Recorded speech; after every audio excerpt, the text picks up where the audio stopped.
chiens. Il dit que, parce qu'ils ont fait aujourd'hui leur dernière caravane, il dit que la caravane est déjà passée. Le chien aboie et la caravane passe. C'est le chef de l'État qui le dit. Hein. Il demande à ses militants de surveiller les quartiers et d'être prêts à tout moment parce que les chiens peuvent encore passer.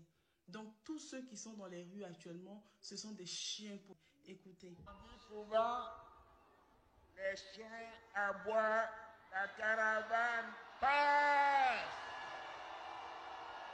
Les chiens aboient, la caravane passe.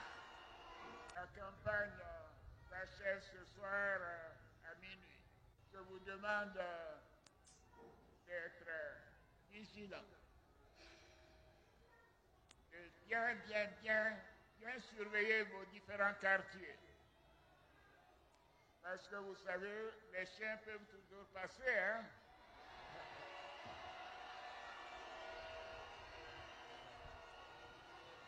Mais nous devons être... Je vois les Ivoiriens qui sont fâchés après la sortie du président sortant Ouattara. Ils sont fâchés. Pourquoi vous êtes fâchés? Parce qu'il a traité une partie des Ivoiriens de chiens. Mais sans le savoir, il a grandi les Ivoiriens sans le savoir. Est-ce qu'on peut comparer un chien à un mouton? Non. On ne peut jamais comparer un chien à un mouton. Parce que le chien connaît le bien et le mal. Quand il y a le mal qui vient dans une maison, le chien aboie. Quand il y a le bien qui vient dans la maison, le chien reste calme. Alors que le mouton, il accepte tout ce qui est bien, tout ce qui est mauvais, tout ce qui vient, lui prend. Parce que le mouton, il n'a pas de cerveau. Donc, on ne peut pas comparer le chien à un mouton. Un président qui fait un discours, au lieu de réconcilier les Ivoiriens, il dit à ses partisans de protéger sa maison, de protéger leur maison, parce que les chiens rôdent aux alentours. Oui, les partisans de RHDP, protégez vos maisons, restez dans votre trou de rat, parce que oui, nous les chiens, on viendra vous retirer dans votre trou de rat, parce que c'est le chien qui contrôle. Vous avez déjà vu un mouton policier? Il y a les chiens policiers. Il y a les chiens qui reçoivent les salés. Parce que ce sont des chiens policiers. Est-ce que vous avez déjà vu un mouton? Non. Vous êtes des cafards, des porcs, des agoutis, des rats. Et pour pouvoir attraper ces animaux, il faut un chien de chasse. Et nous sommes des chiens de chasse. Nous allons aller vous chasser. Pourquoi ça vous fait mal? Ça ne doit pas vous faire mal parce que le RHDP n'est pas intelligent. Oui, ça ne doit pas vous faire mal. Parce que c'est nous qui contrôlons. On contrôle tout. C'est de ça qu'il s'agit. Est-ce qu'un mouton peut faire quoi devant un chien? Dites-moi, un mouton, un cafard, un agouti, rat, peut faire quoi devant un chien? C'est un président qui nous traite de chien. Je préfère être chien que d'être un mouton. Parce que oui, étant mouton, c'est trop vilain. Quand on me traite de mouton, c'est trop vilain. Bé. Alors que le chien, il aboie. Wow. Wow. Wow. Wow. Quand il aboie, quand tu trembles. Tu peux même, c'est-à-dire, si tu sautes clôture sans te rendre compte. Parce que c'est le chien qui vient. Donc, faut pas ça va vous faire mal. Samedi là, il n'aura pas d'élection. Parce que les chiens vont prendre la rue. Les chiens vont prendre la rue. Nous allons aboyer rock sur les moutons, les rats et les cafards.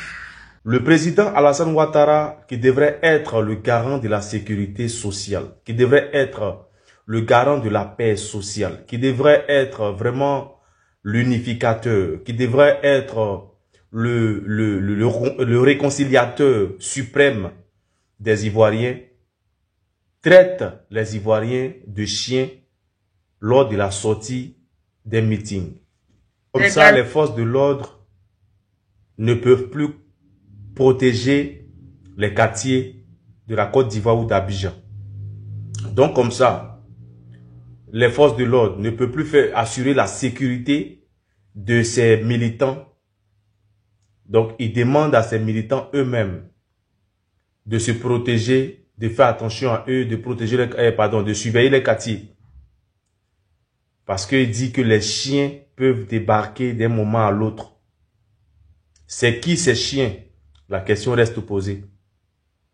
Si c'était un de ces militants, ou du moins, de toute façon, même ces militants même insultent l'opposition à chaque fois, les leaders de l'opposition à chaque fois. Matin, midi et soir, ils insultent les leaders de l'opposition.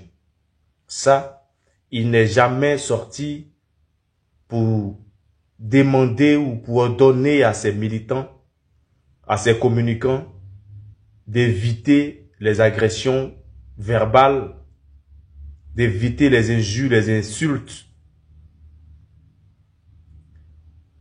En plus de ça encore, lui, il vient prononcer ce genre de choses-là.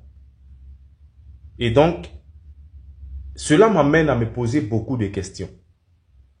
Quand j'entends dire que le président Alassane Ouattara a été sollicité par 96% des Ivoiriens et que j'entends ce genre de propos-là venant de lui, je me pose réellement la question de savoir est-ce que les Ivoiriens ont réellement appelé le président Alassane Ouattara à se présenter une quatrième fois? Parce que ces propos-là, franchement, me vexent. M'ont vexé et me vexent. Me font très mal. Venant d'un chef d'État, de sa carrure, de son niveau, ça me fait très très mal. J'aurais aimé que ce soit un de ses militants, un de ses communicants, un de ses ministres, oui. Mais lui, franchement, je suis vexé. Mais bon, il dit que c'est lui que le peuple ivoirien a choisi. On attend de voir si c'est réellement lui que le peuple ivoirien a choisi. Mais moi, je pense que ces genres de propos-là ne sont pas faits pour vraiment rassembler les Ivoiriens dans l'entièreté, dans l'ensemble. Ne sont pas faits pour apporter la paix. Non, plutôt, ce sont des propos, je vais dire, diviseurs. Voilà, ce sont des propos qui vraiment incitent à la haine. Et c'est méchant, quoi. Voilà. Tout ce que moi j'ai à dire, c'est méchant. C'est très méchant venant de lui, c'est très méchant. Mais bon, que Dieu se souvienne de nous. Au lait que